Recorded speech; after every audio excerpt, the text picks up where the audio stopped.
Etika kedokteran merupakan suatu prinsip yang wajib dipegang teguh oleh seorang dokter dalam menjalankan tugasnya. Salah satu kode etik kedokteran yang wajib diterapkan adalah profesionalisme. Pengambilan sikap tindakan profesional kedokteran biasanya lebih ditujukan kepada sikap, tindakan, dan perilaku seorang dokter yang memiliki niat konsisten yang baik, kesungguhan dan ketuntasan kerja, serta integritas ilmiah dan sosial sebagai perwujudan dari integritas moral dan kejujuran intelektual sebagai komponen terpenting dari suatu standar profesi.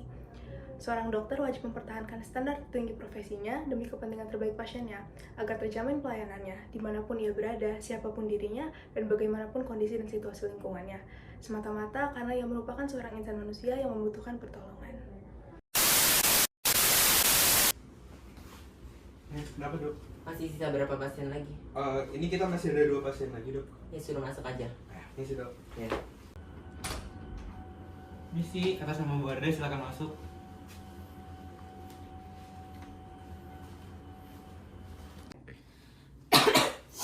Misi dok. Iya ya, duduk silakan. Apa aja Bu yang dirasa? Ini saya batuk sama pilek, terus sempat sampai sesak nafas gitu dok. Sudah berapa lama sakitnya? Udah 3 harian dok. Sebelumnya sudah pernah mengalami hal yang sama belum? Kalau untuk batuk pilek pastinya pernah dok, tapi untuk sampai sesak gini belum pernah dok. Permisi, atas nama Bu Zawa, silakan masuk. Oh iya.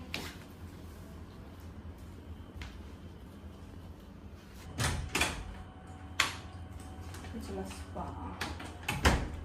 Kenapa bu? Mukanya murung banget. Sumpah ya bu, masa? Saya kan emang lagi sakit perut tuh udah lama banget ya. Dan itu tuh berkelanjutan. Tapi tuh dokternya tuh nggak mau meriksa saya gitu loh bu. Ih sama banget bu. Tadi saya juga, dia benar-benar sama sekali nggak komunikatif sampai saya udah bilang sesak nafas kan. Dia nggak meriksa sama sekali bu. Wah parah banget ya, dia juga nggak meriksa saya loh. Padahal saya juga saya lagi cerita kan tentang kondisi saya. Oh enggak, dia tiba-tiba nyalak saya bu. Ya Allah, benar-benar nggak profesional banget ya. Ya kan, at least diperiksa kayak tuh gimana ya? Langsung main kasih obat aja. Iya emang kita nggak boleh tahu apa kondisi kita gimana. Masa Iya. kita nggak dapat hak kita sih? Iya, kurang komunikatif banget deh. Iya, aduh bener-bener nggak Aduh. profesional banget deh. Nah, berikut adalah hal yang tidak boleh dicontoh ya teman-teman karena telah melanggar salah satu kode etik kedokteran. Seorang dokter harus dapat bersikap profesional dan tidak membeda-bedakan pasien berdasarkan kriteria tertentu serta menepati waktu yang telah disepakati. Apabila tindakan tersebut dilakukan, hal yang dapat terjadi adalah hilangnya kepercayaan pasien terhadap dokter dan menurunnya harga diri seorang dokter itu sendiri. Selain itu, apabila terbukti telah melakukan pelanggaran kode etik kedokteran, terdapat beberapa sanksi yang dapat diperoleh. Di antaranya adalah murni pembinaan, penginsafan tanpa pemberhentian keanggotaan, penginsafan dengan pemberhentian keanggotaan, atau pemberhentian keanggotaan tetap.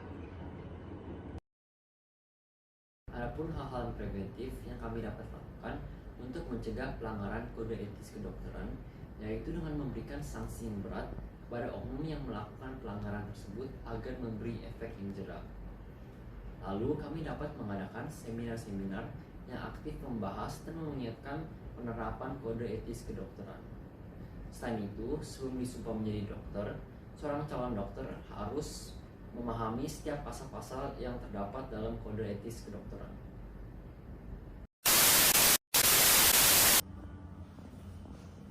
Permisi dok. Permisi. Silakan langsung duduk aja bapak ibu. Terima kasih. Oke, selamat pagi. Ini saya mau nanya dulu sebelumnya yang berobat Ibu Aska berarti ya? Iya. Oke. Bu Aska usia berapa? Dia berusia 30 tahun. Oke, 30 tahun. Sebelumnya datang ke sini ada keluhan apa Ibu? Ya, jadi saya itu hamil muda 2 bulanan. Nah, terus kemarin itu suami saya kan habis dari dinas keluar kota ya, terus balik-balik tuh demam. Nah, sekarang tuh kemarin saya ikutan demam, jadi batuk pilek gitu. Nah, saya khawatir doang sih dok kalau misalkan berpengaruh ke bayinya gitu. Oh, hamil usia berapa minggu Ibu? Sekitar 2 bulanan lah, masih muda kok. Ya, masih trimester pertama ya. Ini Bapak sebelumnya sakitnya dari kapan dan berapa lama? Kalau boleh tahu? Oh, saya mulai sakitnya minggu lalu. Dan setelah itu saya demam untuk 3 hari. Dan setelah hari esoknya, istri saya yang ikutan sakit. Oke, ini Bu Aska berarti keluhannya udah berapa hari kira-kira Ibu? Kalau kita keluhan Sekitar 2-3 hari sih. 2-3 hari lalu ya. Udah sempat ke dokter sebelumnya? Belum. Atau minum paracetamol sendiri mungkin obat belum ada obatannya. Oke, baik Ibu, mungkin untuk pertama-tama nanti saya akan lakukan pemeriksaan dulu terkait kondisi Ibu secara umum seperti apa. Nanti kalau emang ada diperlukan obat, nanti bakal saya resepkan setelah ini. Apakah Ibu bersedia untuk melakukan pemeriksaan? Iya. Oke, silakan berbaring juga ke Ibu. Oke, baik Ibu, ini demamnya mungkin karena udah berjalan beberapa hari dan mungkin Ibu kemarin saya nggak tahu ya mungkin istirahatnya cukup atau gimana, cuman keadaannya nggak separah itu, jadi mungkin nanti saya kasih obat penurun panas aja.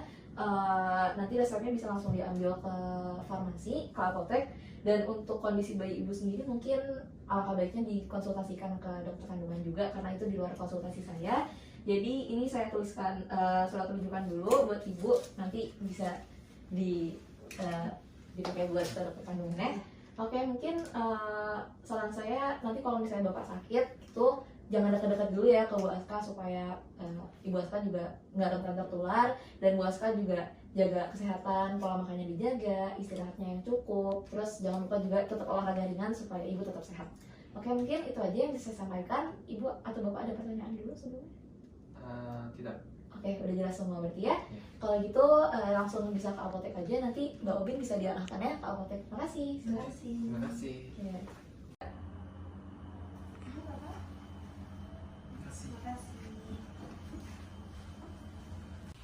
Mbak Obin ini udah pasien terakhir kan ya?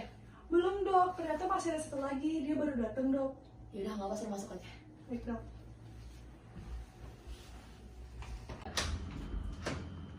Mbak Kezia, atas nama Mbak Kezia untuk Dokter Fania.